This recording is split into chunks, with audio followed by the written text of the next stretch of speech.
abituriyentlər, bu gün 11-ci sinif Azərbaycan dil toplusunun ilk mətninə baxırıq. İlk mətnimiz Söyüd kölgəsi mətnidir. Deməli, birinci suala baxaq. Mətnə aid hökmlərdən biri doğrudur. A variantı deyir ki, ilk yolcular da yaşıllığın əhəmiyyətini anlamışlar. Xeyr, A variantı səhvdir. İlk yolcular sadəcə gəldilər, burada biraz oturdular və dəyişməyə başlayıb, sonra çıxıb getdilər.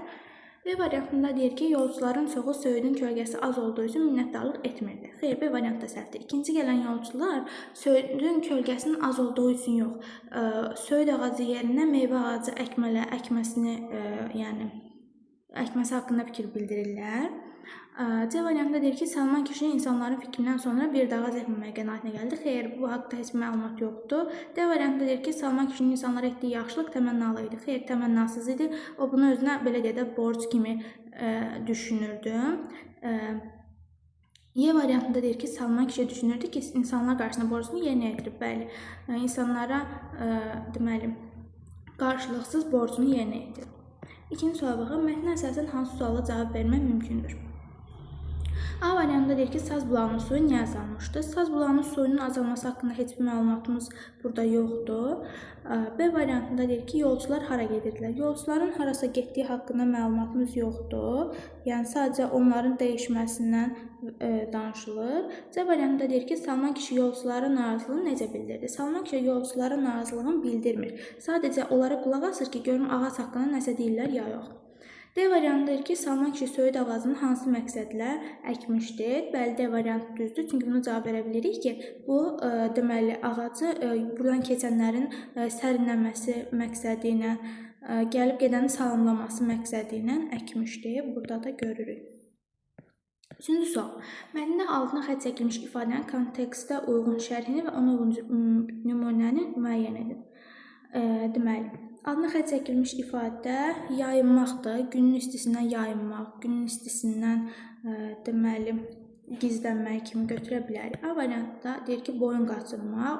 O tez-tez tapşırılan işdən yayınır. Boyun qaçırmaq deməli ona tam uyğun deyil. A-nı atırıq. B variantında gizlənmək. Biz güllələrdən yayınaraq özümüzü meşəyə saldıq. B-ni götürə bilərik. Deməli, C-də gözdən itmək. Gözdən itmək tam olaraq o mənanı vermir. D-də də başqa işlə məşğul olmaq, deməli,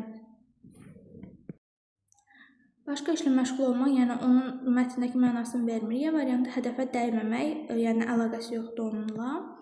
Deməli, dördüncü suala baxırıq. Mətndə tüm qara hərflərlə verilmiş cümlə haqqında doğru fikirdir. Tüm qara hərflərlə verilmiş cümlə Salman kişi bunu görəndə köksü böyüyür, könlünü açılırdı. Cümlədə termin kimi işlənə biləcək söz var. Bu tamamilə səhvdir, çünki mətnimiz bədii üslubdadır. Deməli, termin kimi işlənə biləcək söz deməli, elmi üslubda olar. Ona görə biri atırıq. 2-də deyir ki, üslubu baxımından düzgün işlədilməyən ifadə var. 2-ni götürürük. Niyə? Çünki burada köksü böyüyür, tam olaraq düzgün yazılmayıb. Köksü açılır da yaza bilərdik. 3-də deyir ki, bədii üsluba xas cəhətlər özünü göstərir. Bəli, bədii üslubda yazılıbsa təbii ki, elə olacaq. A variantını götürürük. 4-də deyir ki, bədii təsvir vasitəsi işlədilmişdir. Xeyr, işlənilməyib. Sadəcə məcazi mənalı ifadələr işlənilib. 5-də də rəsmi işgüzar üslubun xüsusiyyəti də özünü göstərir. Xeyr, rəsmi işgüzar üslub yoxdur da, sadəcə bədii üslubdadır. 5-ə baxırıq. Qarşısına rəqəm qoyulmuş cümlələrin hansı mətnin ümumi məzmununa uyğun deyil?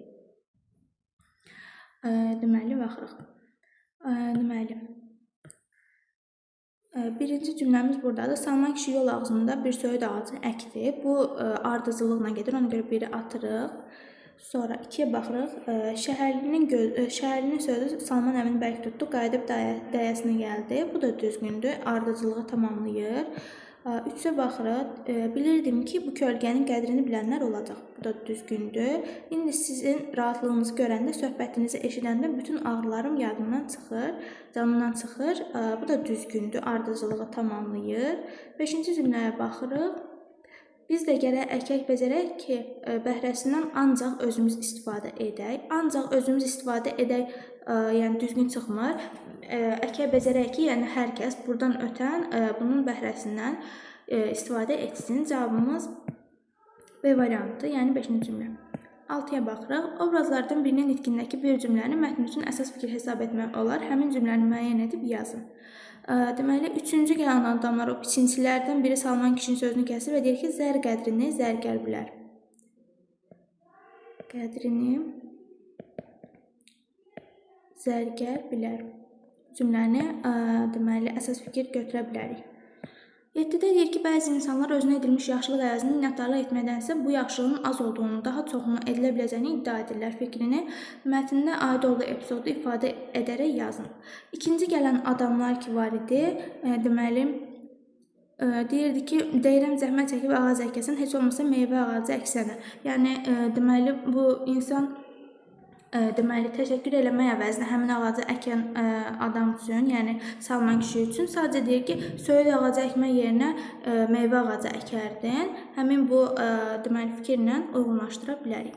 Sonra 8-ci suala baxaq. Mətnin əsas hissəsində mətnin üslubuna uyğun olmayan cümləni və onun aid olduğu üslubu müəyyən edib yazın. Əsas hissəsində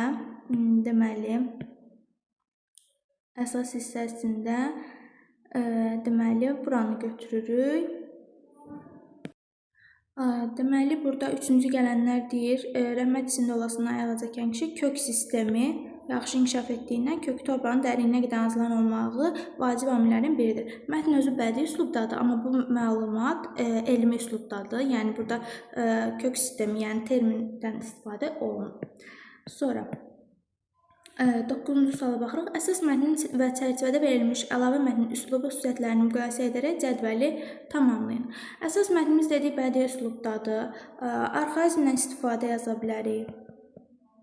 Arxaizmdən istifadə. Burada keçmiş qədim sözlər var ki, vestdir, ondan başqa çarıqdır, istifadə olunub sözlərdən. Çarıq. Və yaxud da ki, məcazi mənalı sözlər yaza bilərik, məcazili. Bunun üstündə köksü, könlü açılmaq yaza bilərik. Könlü açılmaq. Əlavə mətnin üslubu xüsusiyyəti. Əlavə mətn dedik ki, söyüd kimlər fəsləsinə aid bir cinsidir. Deməli, elmi üslubdadır. Buraya yaza bilərik termin sıxlığı, termin istifadəsi.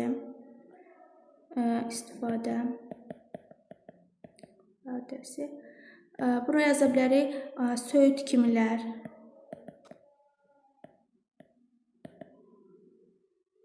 və s.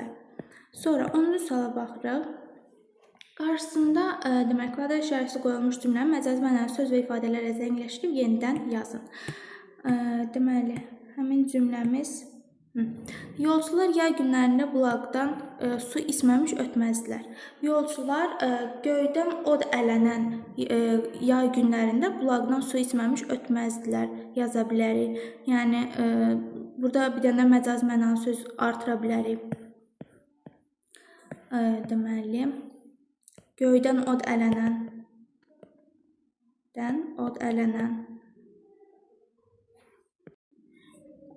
Ondan başqa yaza bilərik, od kimi qızmar yay günlərində.